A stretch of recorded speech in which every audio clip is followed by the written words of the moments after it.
Bonjour à toutes et à tous et bienvenue sur ce deuxième épisode de notre podcast Dans l'oreillette, un format exclusivement dédié à la gestion privée et gestion de fortune.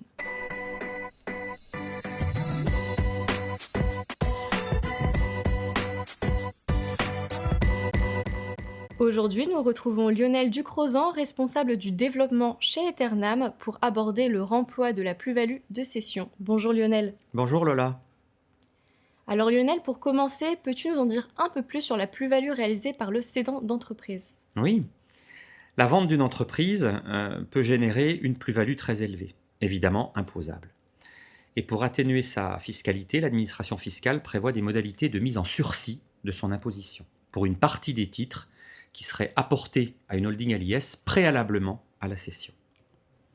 Très bien, peux-tu nous donner les principales conditions à respecter pour profiter de cette disposition?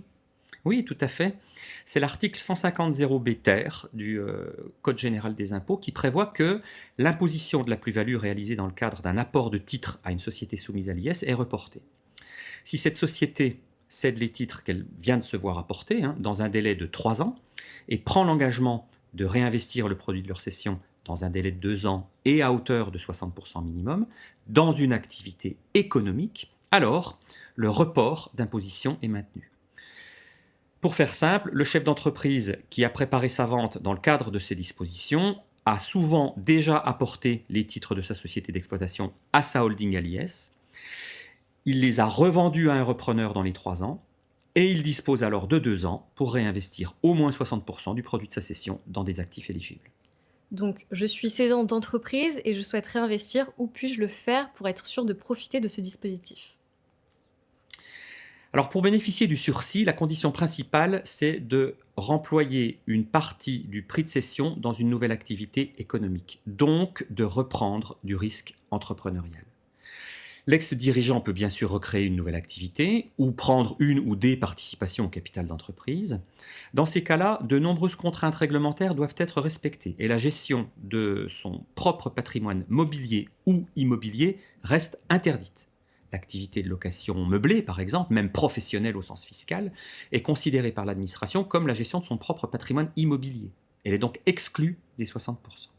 En revanche, les activités de promotion immobilière sont éligibles parce que commerciales, mais elles demeurent souvent risquées, surtout pour des non-initiés.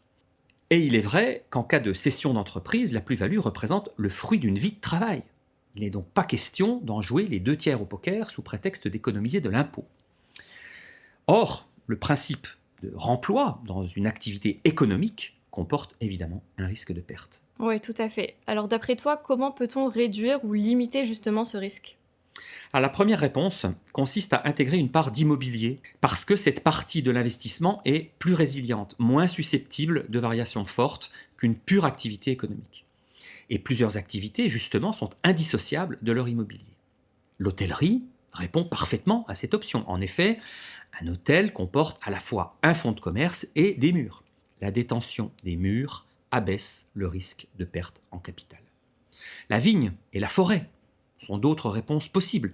La valeur des parcelles foncières est en général élevée au regard de la valeur de l'exploitation viticole ou forestière. Ici encore, elle réduit le risque de perte en capital. Finalement, le choix de ces actifs tangibles, que sont les immeubles ou les terres, est rassurant, sécurisant. C'est pour cela qu'il est généralement privilégié par les chefs d'entreprise soucieux de limiter leurs risques. Hôtellerie, forêt, vigne, très bien. Y a-t-il d'autres solutions pour abaisser son risque? On peut dire ça. La deuxième réponse, c'est la diversification. Investir non pas dans une seule activité, mais dans plusieurs, et notamment au travers de fonds de capital risque. Cette possibilité a été donnée par le législateur il y a quelques années, et les fonds éligibles au remploi se sont multipliés.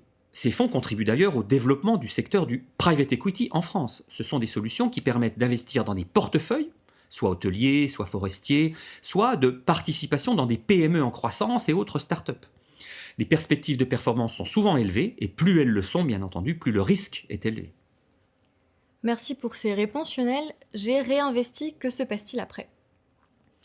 Alors, lors de la liquidation des fonds de capital risque, au moins 5 ans après la souscription, ou de la cession des activités objets du remploi, le report de fiscalité perdure. Il n'y a pas d'impôt de plus-value à payer.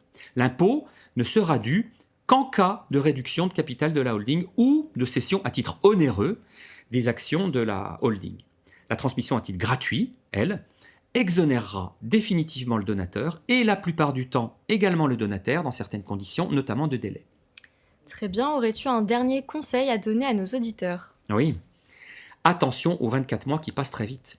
La recherche d'opportunités d'investissement doit démarrer très tôt, immédiatement après la cession. Il est crucial de saisir les opportunités au fur et à mesure qu'elles se présentent pour diversifier et surtout ne pas être contraint à quelques mois de l'échéance de tout investir sur une unique solution. Merci Lionel d'être intervenu sur ce sujet et de nous avoir apporté ton expertise. Donc comme vous avez pu l'entendre, il existe aujourd'hui de nombreuses solutions pour réinvestir sa plus-value de cession ou remploi tout en limitant les risques. Nous vous invitons bien évidemment à vous rapprocher de votre conseiller habituel pour plus d'informations. Et en ce qui nous concerne, on se retrouve très vite pour un nouvel épisode de notre podcast Dans l'oreillette sur notre chaîne Cyrus. Retrouvez également l'ensemble de nos actualités sur notre site web cyrusconseil.fr ou sur notre page LinkedIn. À bientôt!